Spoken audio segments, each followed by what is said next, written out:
This is just wonderful because my father passed away. I think it was 12 years ago. 12 years ago, and Jack Skye, who Jay mentioned, had done a lot of sound for my father, worked with my father, and I were talking about that, and the fact that we wanted to see some kind of a memorial in the form of a screening of the Burglar. I'm not saying that this is it. This is a memorial service of any kind, but at that time it was very difficult to actually, Columbia Pictures did not make the Burglar available for rental. There are people who own prints of the film, collectors. You know, they're pirated prints, and but I couldn't plug into those people either. So it never happened, and so what's happening tonight is important to me and wonderful. It was just great growing up as a film brat, growing up in a film family, and I spent many Saturday afternoons with my dad. He sent me upstairs to splice outtakes, just put them together, and while he was trying to catch up on his work. Hi, I get you to put the mic on. Oh, okay. Yeah. And then I'm going to go crank this up in the back. Oh, good. Okay, great. Try to project too. So I have a lot of memories about memories of hanging around his studio. And recently I found, I think, one of his earliest industrial films. He was 21 years old. I know that he had been working with film before that, but he did something for the Pennsylvania Athletic Club. It was very basic. It was a dinner, and he basically shot everyone at the dais, at the head table, and all the tables, I guess like a wedding video or a wedding film. And then the thing that's really noteworthy about it, there are two things. First is that at the end of the film, he hands the camera's on a tripod actually, he's at Broad Street, I think this took place at the Bellevue Stratford, and he has someone come over to the hand crank camera, I'm pretty sure it was a hand crank camera, and shoot him for about a minute. So he was pantomiming and gesturing, and I'd love to get a lip reader to read what he was saying, but he was just, he was this young guy and very robust and energetic, and it was wintertime, there was frost coming out of his mouth, and I really treasure that. The other thing that was notable for me about the film, so this is really the earliest footage I have of my dad. The other thing is that the splices, it was 16 millimeter, and the splices were diagonal.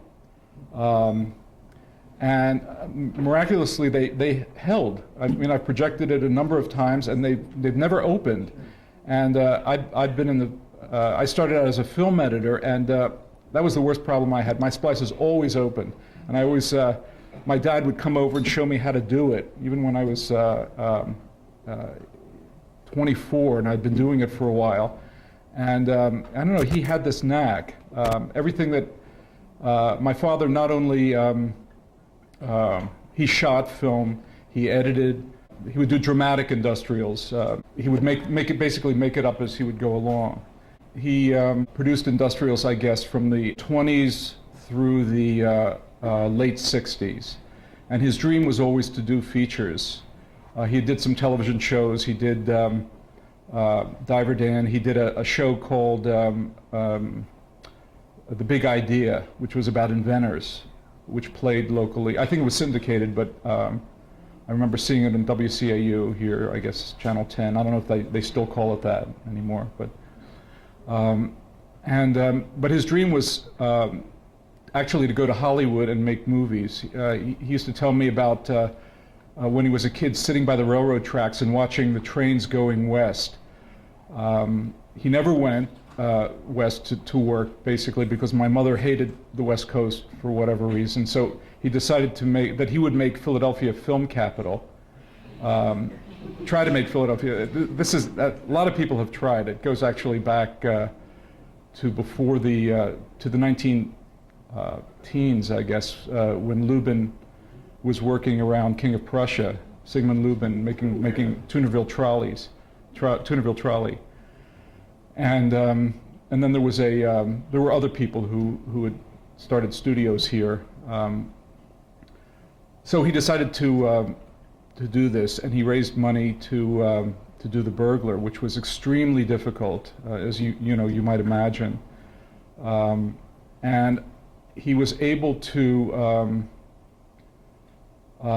He made this film. I think it was for $100,000. He was able, with great difficulty, to sell the film to Columbia Pictures for $300,000.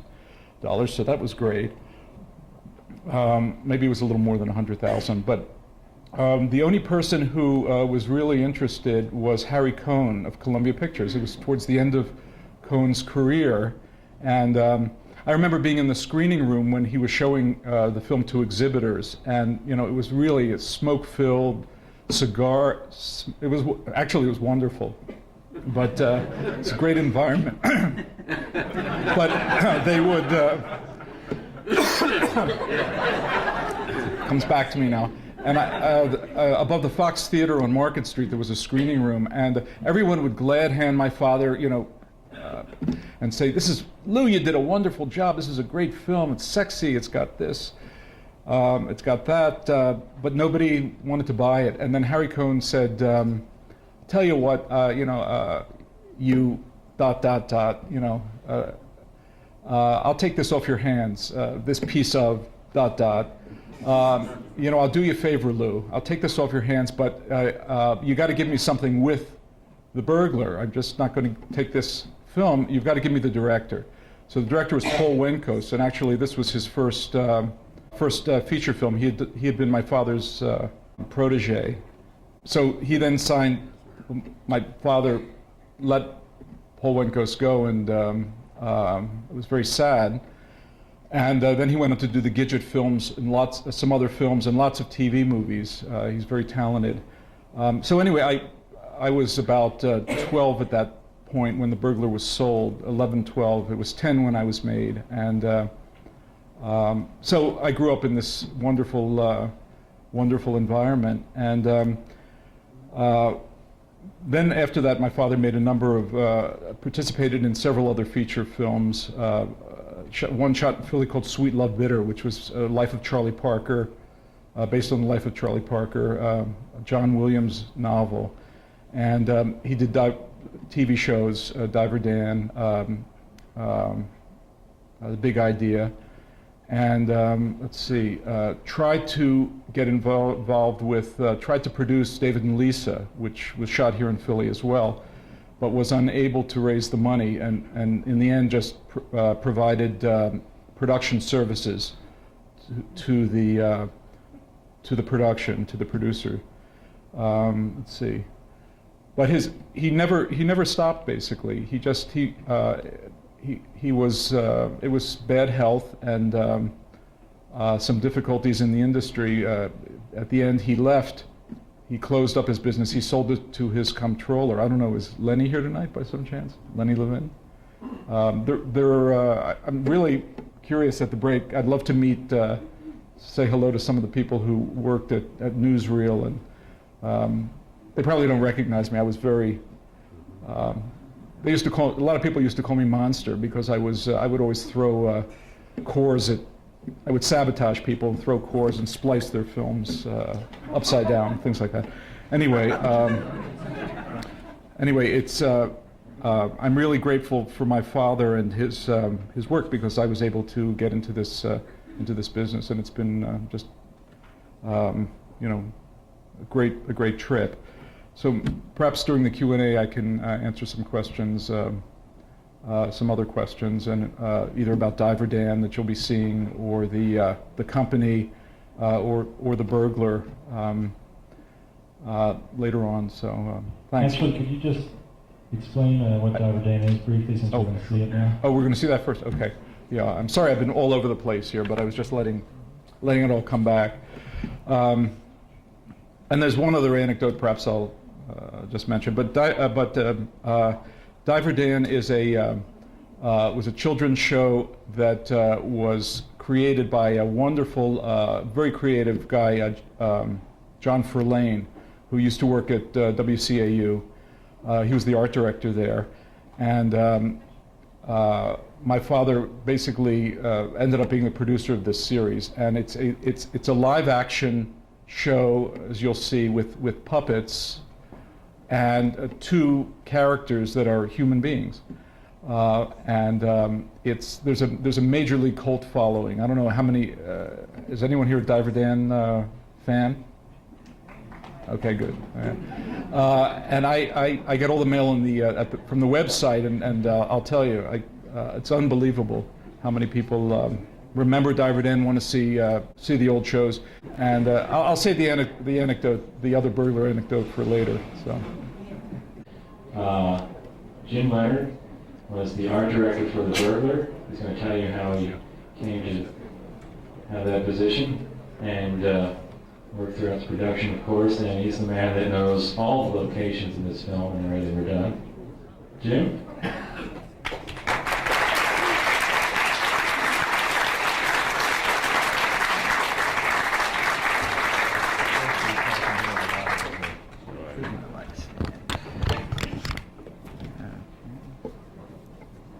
Thank you.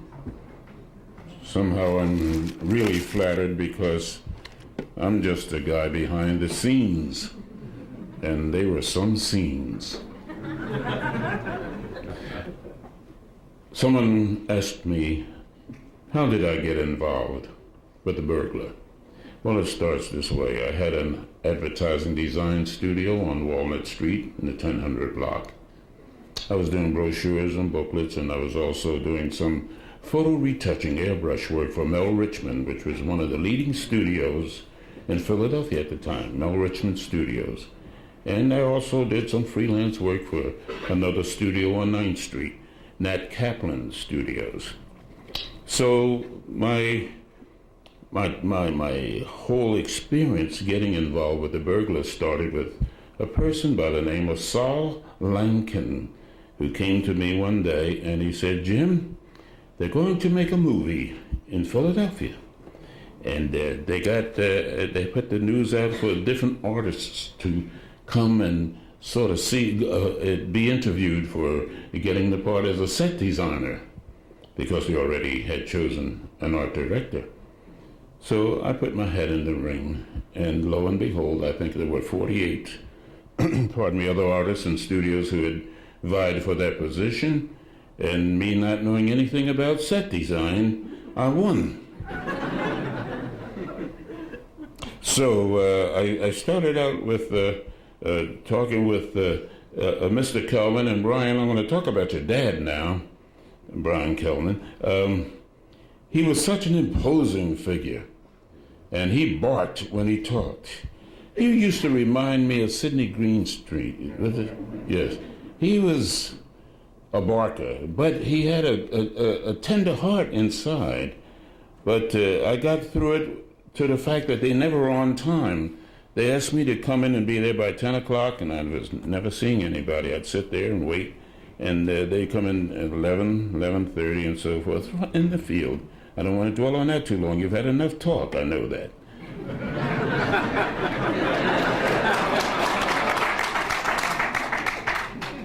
Anywho,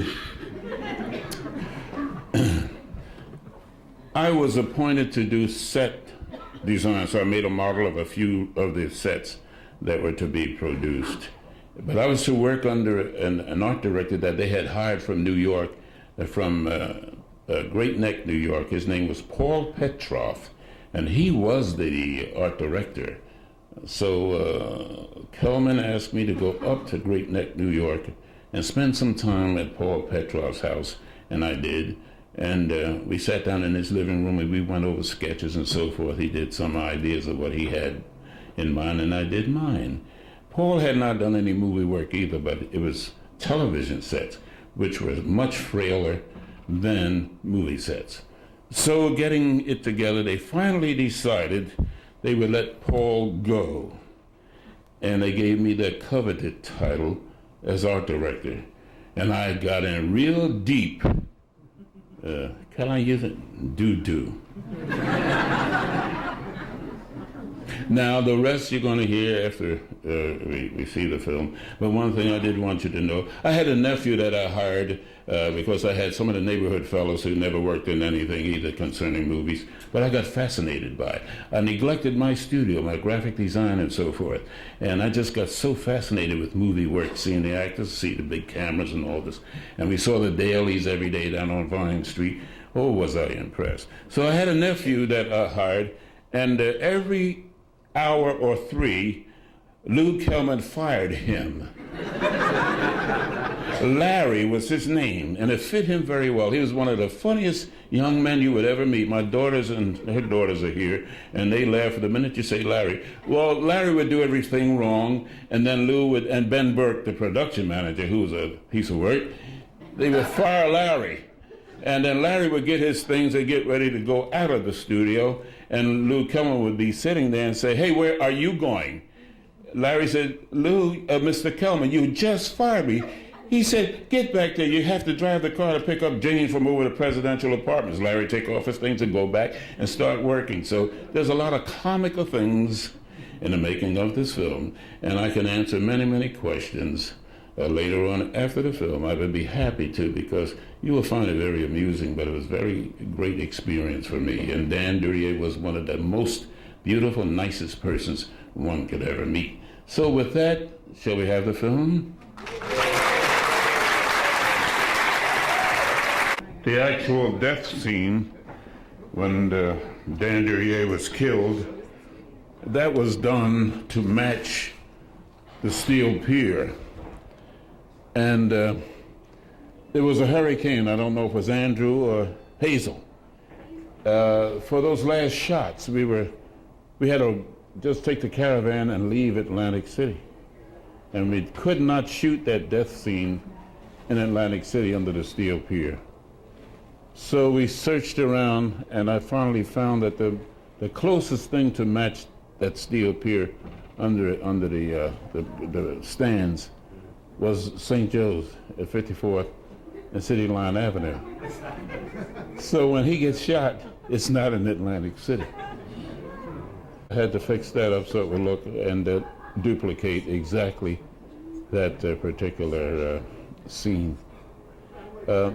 Another thing I wanted all of you to know, that in the old house where that Tiffany lamp was over the dining room table, my mother lived in Easton, Pennsylvania, and I went searching for a Tiffany, and I found it in her dining room. And I swiped it. Told her I would return it. But when the film was all finished and we just disbanded, I lost track of those things. So a couple of highlights like that. And on the road, when the officer shot Mickey Shaughnessy, when the officer fell, when he shot the officer that fell, his hat came off, and his toupee came off with it. And so we had to reshoot it over and over again. It was so humiliating to him. Another thing, all the interior shots of the car with Dan steering that car, all of those shots were done inside of a garage, and all of the backgrounds of the car moving and so forth was faked in as a back shot. Now, if you ever notice when you see movies, one of the strangest things, even though the driver is going straight ahead, he's always doing this with the steering wheel. I've seen it over and over and over. But what we did, that wasn't a full car. We just took the hood of a car and had the front seat and the back seat.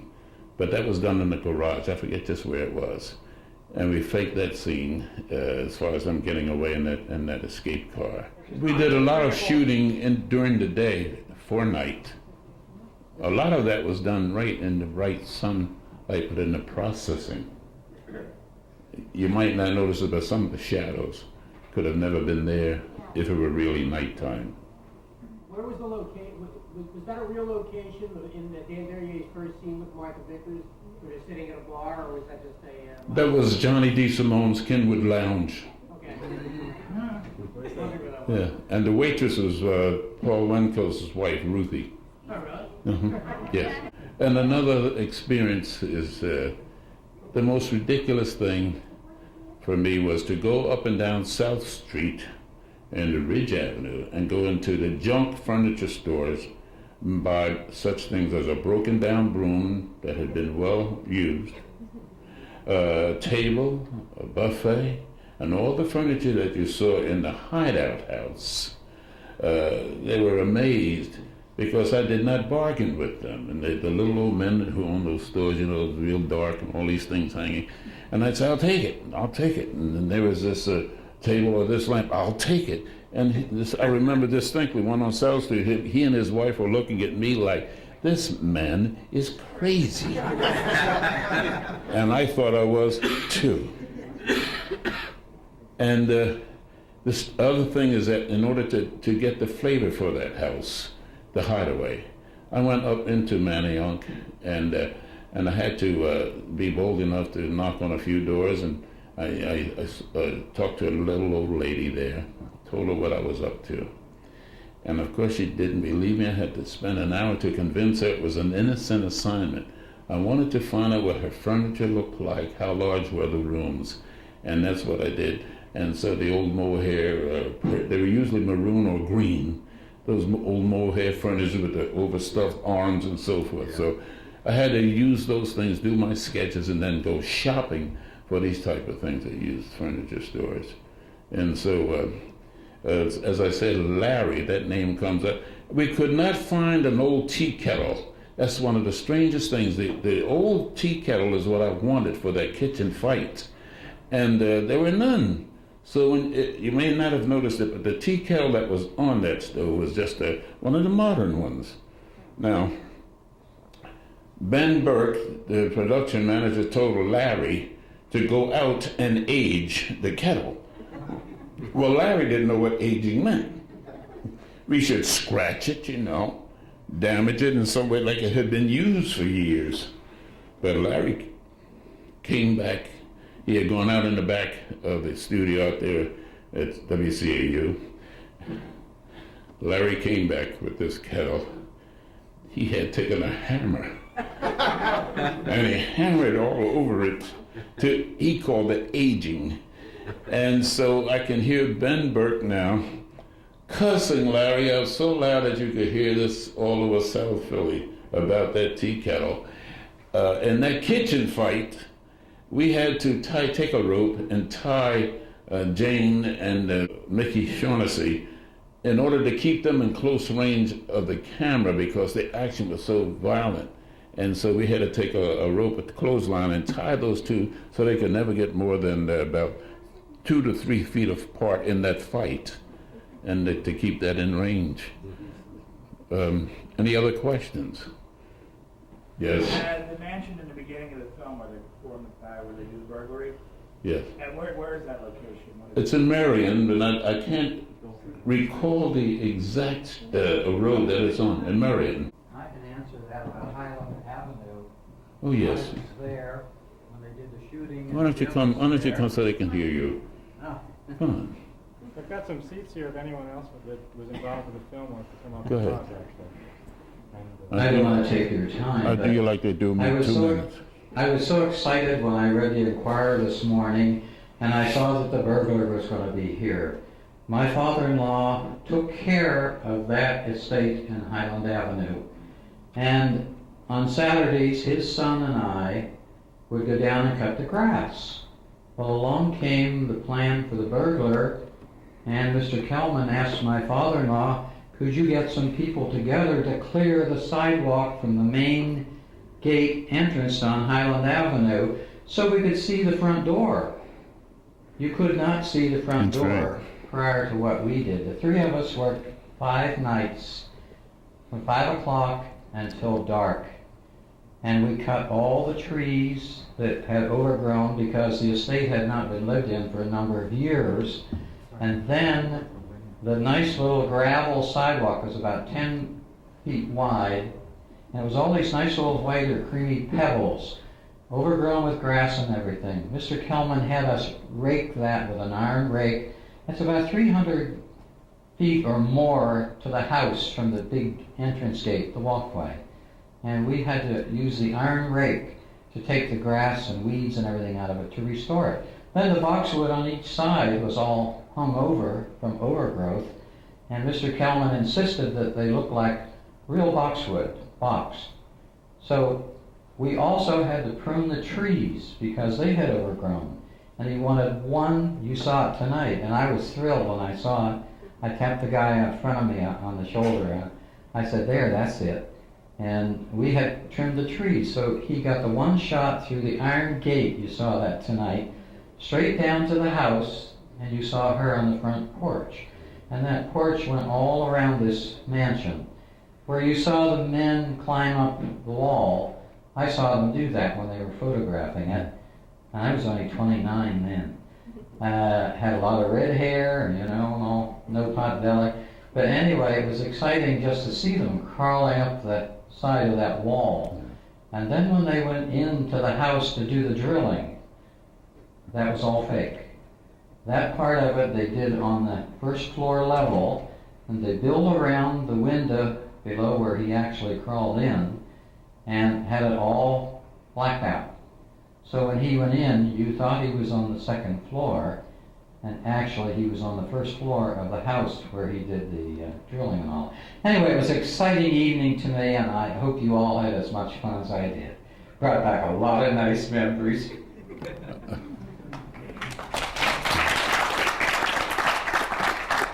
I often wondered while Dan was doing the drilling to open that safe, even though that acoustically that mansion was really a dead sound, but the noise that that drill made, even if Sister Sarah was, I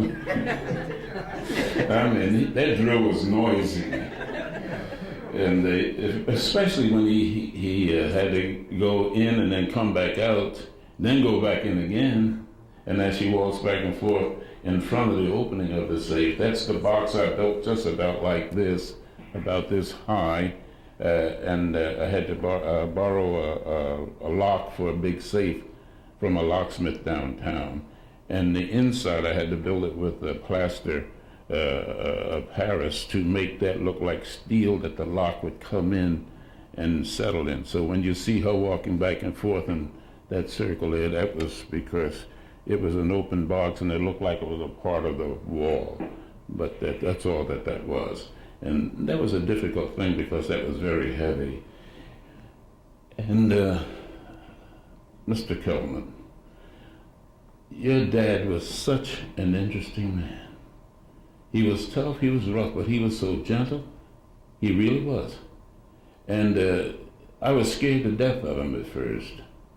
But then there was something about him that settled me down a lot. And I do appreciate that. And I'm not just saying that because you're here, but I really mean that. And the last part that I would like to tell you, unless there are more questions, Dan Duryea was so impressed with my work that he invited me to go out to Hollywood and stay for a few days. Now, there were no civil rights those days.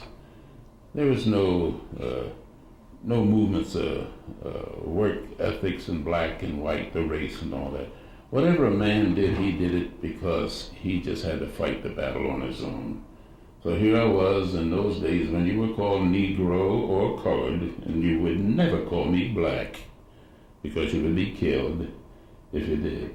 But in those days, for a black man to step forth and do these things and take that challenge, that's a part of black history. We call this Black History Month. But to me, this is a little bit of black history here because maybe the internet makes a correction, but I was written up in Jet magazine and Ebony magazine that I was the first black art director over a full-length film in the country. So I take that honor there, and I'm very satisfied with that. I'm waiting for some more questions, or if it's now time to close up. Yes, I see your hand, sir. Well, now I looked at the convertible that they used. It was an Oldsmobile. Yeah. And I'd like to know what year was that film actually made? That was made in 55. In 55? Yes. Okay. Mhm. Because I thought I saw a date on one of your pictures over there, 54. I don't know. Maybe I was assigned. Okay, I was assigned in '54, but by August, I think that's when we began to shoot in 50. It was mixed between '54 and '55. And the picture Yeah. came out in 56? Well, you see, they had a hard time selling it. You know, that's the thing. You make a picture, and then you have to have someone who's going to promote it and have to buy that film. So he can tell you better on that than I can you? Well, just what I said earlier. Excuse me. The delay was that people didn't. They said they loved the film, and but they were afraid that it wouldn't make its money back. So finally, Harry Cohn of Columbia Pictures bought it and made a deal. So, and it did made a lot of money. Was it in wide release? Yeah, National? yeah, worldwide. I think it might have made more money overseas. I've never seen this on TV. Is this played on TV? Yeah, for years. It once was on TV, and I gathered a whole lot of people together to watch it, and it wasn't on that night. Were the interior sets that you created, were they at the WCAU? Everyone. Even the City Hall scene, the detective's office was one of the sets at WCAU. The highly decorated set, which I got a lot of comments from the Variety and from Hollywood Reporter, that set, Adela's set, was one of the highlights, and that they did commend me on the set design, being a nobody as an art director. So I'm very proud of that. But every interior set was just about, well, the hotel set was for real, that she stayed in, that was real. Which the hotel? mansion was, Which hotel was that? the one that Jane was hiding Do in. you know the name? In Atlantic. I can't recall the name of that hotel. Mayflower. That was a room. That wasn't a set. That looked like a set. No. The room that Jane and Charlie were in, that was not a set. No, wait a minute. Part of it was, I beg your pardon, yes it was. You may not have noticed it, but we aged the set.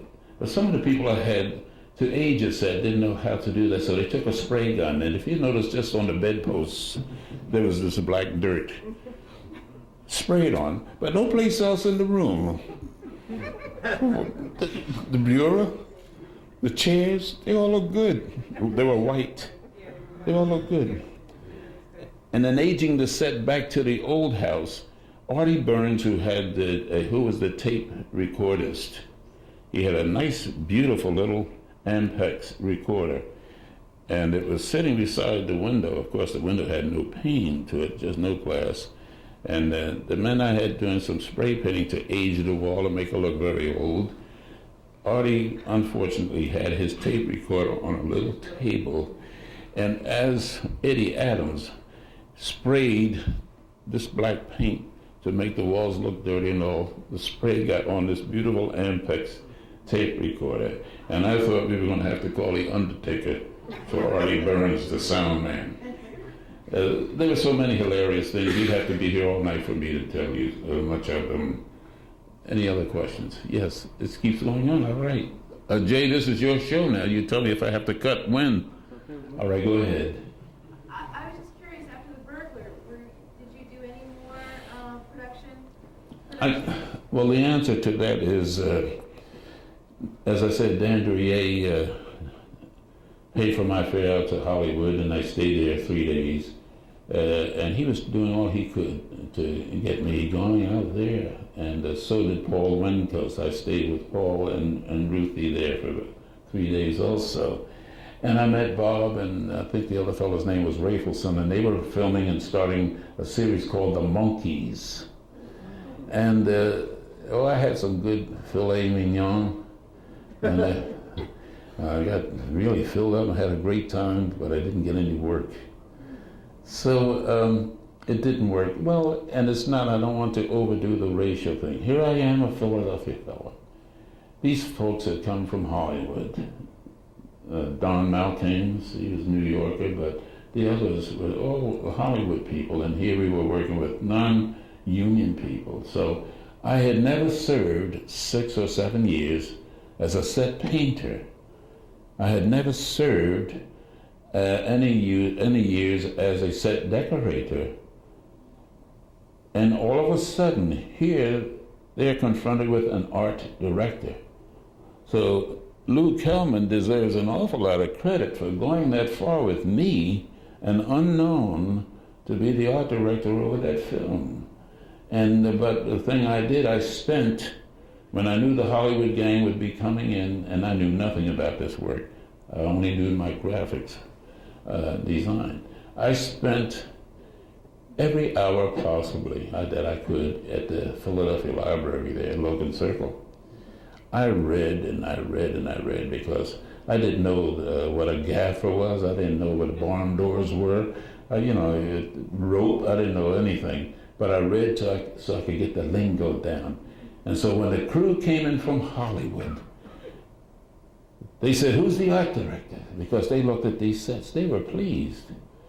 And when I walked out, well, there's a lot of reasons they were surprised. I was only 33 years old, and I had a little color with me, like I have now. And they never heard of such. How many years did you study? How many years did you serve as a set painter? So I'm going to answer that question. So I ended up, they said that you have to go to New York to Stiebel-Bauer and another name, all the set designers for the CBS and all the networks, and you had to take a union test to become a member of the union. I was told later on only 10 passed that test a year. So it had nothing to do with minority or anything, but it was that tough to get past that union to belong. Now, I had become humiliated because after that failure to get any work in Hollywood, I had to come back to Philadelphia, and I was sort of upset because I was a boy wonder, all this publicity and so forth, and the people said I was Hollywood bound. I was Hollywood bound, and then I was Hollywood rebounded. So I came right on back. And then I picked up my profession, but back in Wilmington, Delaware, where I became the art director for a studio there. And at the same time that the Burglar was being premiered at the Mass Bomb here, it was also being premiered in Wilmington at the Warner Theater, right across from the Nemours building in Wilmington, Delaware. So then I went right back into my graphic design, and that's the history there. And so I loved that work though. But that was before Spike Lee, and that was before Sidney Poitier and Bill Cosby and all the guys that could do so much in the later years. I was ahead of my time, yes. Was that film storyboarded? Graphically, it was so... No, it wasn't storyboarded at all. I just went on I later found out that nobody ever did that before, do a film without a storyboard. I did some sketches and some frames and so forth, but it was sort of a wild... Actually, I can't believe it myself sometimes, You mentioned that this was the first and unfortunately the only film that you ever got from the set designer for. I'm wondering, did you have any trouble or did you hear anything from your boss, the director or producer, about the set being camera friendly and electrical friendly, so for light positioning and camera positioning? I got a lot. I got a lot of comments that were all positive about how I planned the wild walls and all of those things, and they toned everything down, Yeah, because we did a low-budget film one time with a guy who had done stage sets, Yeah. never done film sets. It's all a difference. He cried Quite a when we difference. saw his sets apart. Yes. To make a Yes. way for the cameras. Yes. Those sets were, as I say, when I went to the library, I read more about stage work than movie work because there wasn't that much movie work that was I could do research in the Philadelphia Library. But I just had to go on, I don't know, instinct or whatever God gave me as a gift. It worked out. I love that apartment set with the kitchen and the little runaround. Yeah, I love that. That was good. Yeah, my mother never got that lamp back either. There were a couple of statues there they never got back either. And I did commercial sets for commercials. I did work with Zsa Zsa Gabor on one, and I did work with Eddie Arnold on another. And then there was a lot of Buster Brown commercials, so I did a lot of the sets for those commercials, which of course were just toys compared to the full sets. And so I did have some more experience in that because that's about, where it was at as far as the rest of my being doing things for camera and for actors. Any other questions? I have one I forgot to ask, but you were just reminding me. You have these wonderful pictures of Jane Mansfield and Mickey Shaughnessy and letters that Jane and Dan Verrier wrote to you, and Jane even signed it with her phone number. And my question is, did you ever call that number?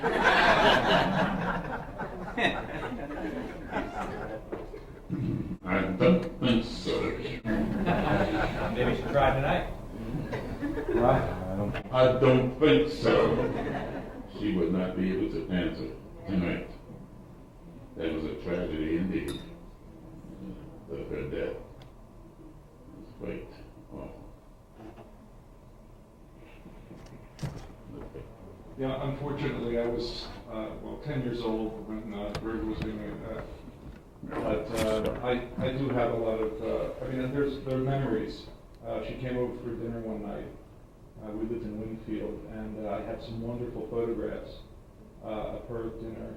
And the other thing, seeing the film again, she's wearing my mother's bathrobe. And I remember growing up with, and of course I was forbidden to take it to school, which is what I did.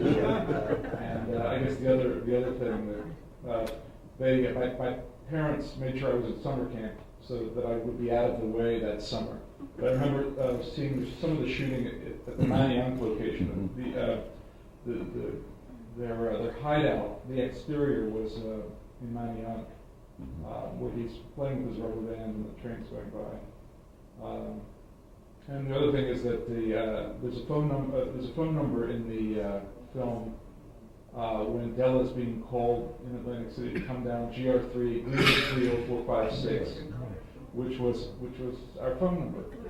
And so we got some very interesting calls for about 2 years. I think now they 555, which is not a number that's that anyone's attached to. So. If you notice the heavy drapes, it's almost funny to me when Dan at the mansion he climbs in the window and he has to push this heavy velvet drape aside to climb in the window. All of that had to be nailed up just for those scenes. It was never a part of the mansion itself. So many things we had to fake to make them look the way they did. And that was one of the things that we had to do. And this decorator, Saul Lankin, helped me tremendously because he was an interior decorator, and I had to go get a lot of velvet things that would match that kind of an interior for that mansion. I just again want to thank Jay and all of you folks that was hanging in here with me. It's an experience to me after so many years. It's like coming out of I can't say this, I feel like Lazarus.